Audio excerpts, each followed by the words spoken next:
This is the plaintiff, Sean Hecker. He says he was hired by the defendant to do some construction work on his house, and the guy is out and out stiffing him. The defendant has some nerve hiring him to do all this work and then not paying him, and there's no way he's going to let him get away with it without a fight today in court. He's suing for the $1,912.93 he says he's owed.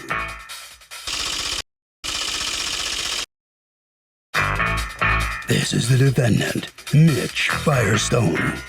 He says he agreed to pay the plaintiff when the job was complete, but he started asking to be paid before he was finished, and he didn't think he'd complete the job if he did. The guy still has a few things left to do at his house, and once he does it to his satisfaction, he'll happily pay him. He's accused of refusing to pay up.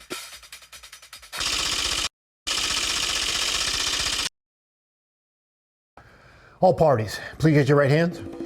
Welcome back to the People's Court. The plaintiff says he did a lot of construction work for the defendant, working on his bathroom, and the guy is stiffing him. But the defendant says the guy was unprofessional, never completed the job, so yeah, he's not paying. It's the case of I'll sink you. Thank you, Douglas. All right, Mr. Hecker of Hecker Home Solutions, you are suing your client, Mr. Firestone, for $1,912.93 that you say he owes you and refuses to pay you. Tell me what happened.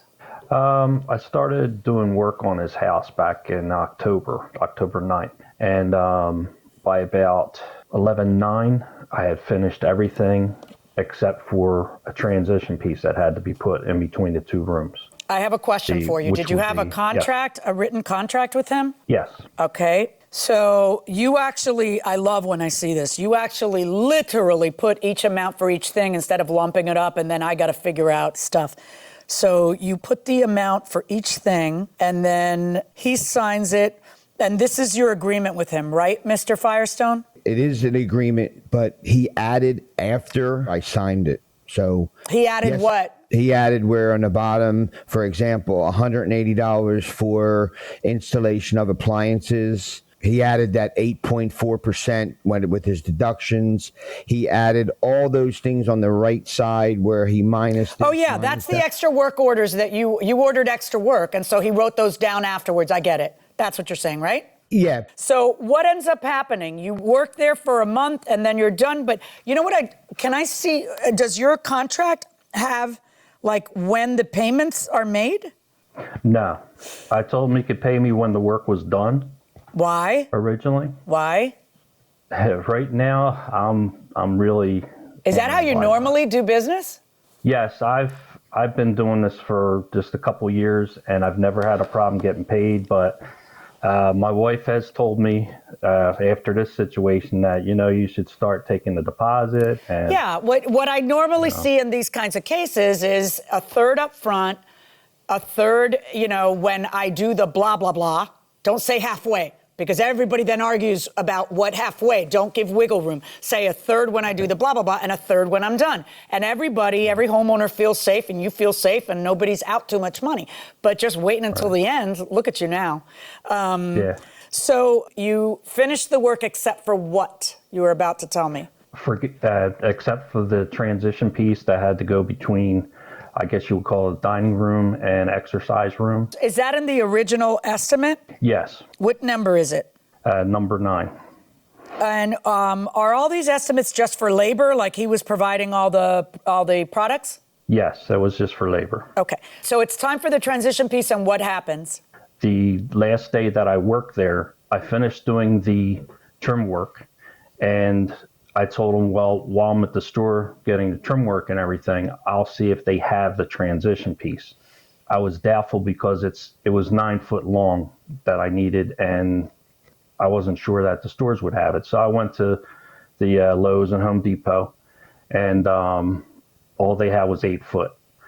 So I went back to Mr. Firestone, and I told him that he's going to have it custom made. And did he?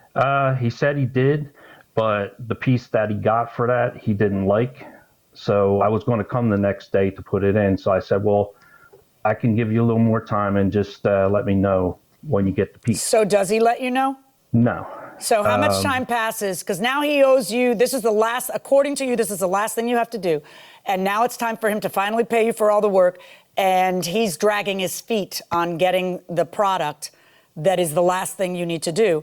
So how long are you waiting for him to get that transition piece? After not hearing from him, I texted him on the 23rd of November. So it was almost 2 weeks later. Okay, and what happens? He told me that he was busy working on his house and he didn't get to it. Okay. So I told him that he still needed to get the piece. And I mean, do you talk turkey and tell him, listen, you're holding me up, I did all this work and I'm not getting paid, and now all of a sudden you're on slow-mo, right? And when it's time for you to get paid. So, Mr. Firestone, what gives? Okay. Totally out of content. He's, if I may say, he's lying or fibbing to you 100%. I have no problem paying him. I've never had a problem paying him. I've always paid for whatever he's done on right then and there. So we were both on the same playing field. He told me he was going to get that threshold because he's the professional. He knew what he needed. Great. Everything other than that, I had provided for him. So he went to as he turned it around, he went to the Home Depot and Lowe's, and then little bit known to him, he didn't have the right size. He couldn't get it. So then he puts it back on me. And I said, I'll try to do my best. I'll go out and look. I went to Avalon Flooring. I went to this flooring, and I couldn't get that piece either. And if you look at, we have text messages back and forth. He then provided me with a place to get it because he's the professional. I went, no problem. I went there, ordered it, waited for it, got it. Okay. If I may backtrack a little bit, because he's not done my house, and that one piece that he has to do is a lie, because if you look at all these things and all the little comments to the right, he has another bathroom to finish. What say you about that, Mr. Hecker? He says you had a whole other bathroom to do. after I finished the first bathroom, he told me that there's no need to do the other bathroom because he's going to do something different with that. He said he was going to get it, maybe gut it out. He might take the tub out. He's going to do a little more than I'm capable of doing because I work by myself. So I don't do big remodeling jobs like that where you got to take walls out. So what was it you were supposed to do in that second bathroom had he not changed his mind? You were supposed to do what? I was supposed to put another medicine cabinet in, take out the old one. I was supposed to put in a spigot in the sink and change some switches. So I ask you, Mr. Firestone, is he making that up? Or did you, in fact, change your mind about which direction you wanted to go on the other bathroom? No. I did say to him that I'm going to make I asked him, are you capable of making my shower bigger? He goes, no, that's out of my realm. I went, I appreciate your honesty. Not a problem. I said, do you know how to do this tile work? Asking him when we were negotiating, he says, no, that's out of my realm. I'm like, okay, thank you for being honest. Here's what we'll stick to. What I did say to him when he was doing the second medicine cabinet, I didn't want him to because he doesn't have the medicine cabinet. I didn't want him to do the faucets until the medicine cabinet's there. We know what height to put. What do you mean the second medicine cabinet in the first bathroom? He put one in my mother's bathroom. Okay. And if you look at item number 3, 2 medicine cabinets. Okay, he did one. And I saw how he did the work, and I kind of was coaching him along a little bit, not a lot. He knew what he was doing. I just said, make sure you make it high enough. Oh, okay, great.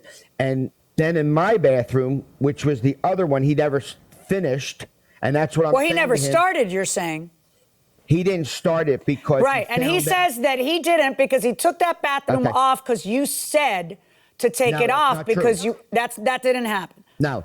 Why he's saying this is because if you look at the price of it, he would be spending too much time here. He did every high ticket price in my house. When it came to $180 medicine cabinet, which he underbilled because he's going, wow, this is taking me longer than I thought. He doesn't want to do it now. How do you know any of this stuff you're saying? Because I watch him. I see his You're price. guessing it. No, he spent a whole day in that bathroom doing the medicine cabinet. Did he say something to you? Did he complain about that?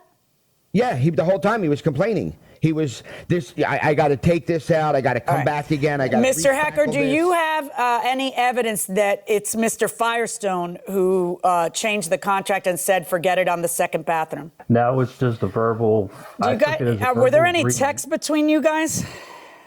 I'm looking at a text. Take a look at this on 12/15, where you answer him because he's kind of edgy that it's been weeks and weeks and weeks, and he's not getting paid for work he did a while back already in October. It's now December. I'm getting the threshold now. You say, I'm driving over to see if he can make it. I'm also going to have you just put the medicine cabinet up like we agreed in my bathroom, like you did in my mother's bathroom. To which he responds, you said after the threshold pieces are installed, I'm finished. We agreed to remove the other bathroom work weeks ago. I offered you 3 days that I had free up in my schedule already, and you didn't even respond. I can finish what you stated was needed to complete my work and nothing else at this time. I have too many pending work commitments scheduled right now. And you respond, sorry, but I was available, I guess you meant unavailable, those other days. And decided that you can finish my bathroom vanity now in after you broke first one. Now that it's in, I'll work around your schedule. So that sounds like you did exclude the job in the bathroom, and he gave you credit for that, and then you changed your mind when it's time to pay him, and now you want to put that job back, and you don't want to give him a chance to say, no, I don't want to do it. Mr. Firestone, the guy spent a month working in your house, and it's been 2-3 months that you haven't paid him. No, Your Honor, he wasn't here every day. He was doing other jobs and coming back doing piecework here. Find out. Mr. Hecker, what work did you do in the house? What work did you complete? Okay, the list of things that I completed. I installed the vinyl plank flooring in the one room in the third floor, installed baseboard and shoe, removed small recessed cabinet, took out the old medicine cabinet, did all that. I installed the large medicine cabinet in the second bathroom. I did the bathroom sink faucet. I did 3 switches and an outlet. I installed a vanity light. I installed blinds in the first floor front window. I installed a wine rack. Plus I did additional work. I'm done, gentlemen, I'm done. All right, so you're owed a certain amount, but you deducted, from your lawsuit, you deducted what the threshold was, what you were going to bill for the threshold, correct? Yes. And it's the exact amount that's on the contract because you've waited months and he had a tax on it now. Now he had a tax onto it. As opposed to what? Well, when we agreed on it was $2,500 even. Now he's adding tax into it. Well, of course he's adding tax. Everybody pays tax, right? Right. Well, when I agreed to make a price with him and he says it's $2,910, and then I say I'll give you $2,500 cash, he says okay. Okay. So you really wanted to be able to cheat the tax man, and then I'm not you cheating didn't. Anybody. I'm just agreeing. And then you didn't. And then you didn't pay him. So now he sues you, but you don't think he should be able to collect tax. No. No, I'm finding in favor of the plaintiff in the amount of $1,912.93.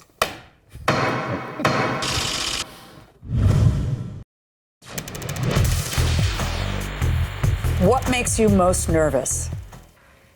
What makes me most nervous? I would say the number one fear of everyone is public speaking. That doesn't make me nervous. Going to the dentist always makes me a little nervous. I always have to kind of try to push it out of my mind and try to, forget about it and just figure, hey, maybe it's going to hurt, maybe it's not going to hurt, but you're just going to have to go do it. So I just go do it. What makes you nervous? I have an irrational fear that something horrible is about to happen. Yes, that's true. And usually it involves the safety of my children, and then Right. if all of a sudden I decide, because since I pay for all the phones, everybody is on. I can just find my iPhone and see where everyone is. Right. And if they're not in their dorm, if they're not in their apartment, and I've woken up at 3 a.m, I immediately start imagining that they're dead in a ditch or something. You do. And I always tell you, look, we have so many things to worry about day to day that we do have control over, that you can't worry about the things that you have no control over. Well, I know it's irrational, but I am happiest when I have my husband and my 3 children. on a couch packed like cats. And I know everybody's safe right that second. That's, you know, And it's hard to live like this. and your dog. Oh, and my dog. Well, I'm never without my dog. Yeah, she's always stuck to you like Velcro anyway.